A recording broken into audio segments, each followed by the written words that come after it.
Hello guys, welcome to my art channel. और आज हम ड्रॉ करने वाले हैं रणवीर सिंह। जैसा कि आप देख रहे हैं, आउटलाइन हमने ड्रॉ कर ली है पहले से ही ग्रेड मेथड का यूज़ करके। और अब हम इसको शेड करने वाले हैं सिंगल पेंसिल से। जैसे कि यहाँ पे पेंसिल देख रहे हैं, स्टैडलर का पेंसिल कलर है ग्रीन कलर का, और इससे हम आज ये पूरा ड्रॉ करने वाले हैं। तो आइए चलिए स्टार्ट करते हैं।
तो दोस्तों जैसा कि आप देख सकते हैं ये फाइनल मैं इसको बना चुका हूँ। और इसके कपड़ों में मैंने ज़्यादा काम नहीं करा है क्योंकि कपड़ों में इसकी ज़्यादा डिटेल थी, तो उसके लिए मेरे को ड्रॉ करना पड़ता है, इसलिए मैंने उसमें कपड़े छोड़ दिए हैं।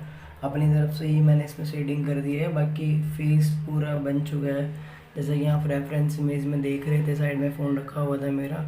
और दोस्तों अगर आपको ये पोर्ट्रेट अच्छा लगे तो प्लीज़ मुझे कमेंट करके बताएं, और अगर आप किसी और का पोर्ट्रेट बनवाना चाहते हैं तो वो भी मुझे बताएं, मुझे कमेंट करें। Thank you. और चैनल को लाइक और सब्सक्राइब करना बिल्कुल ना भूलें।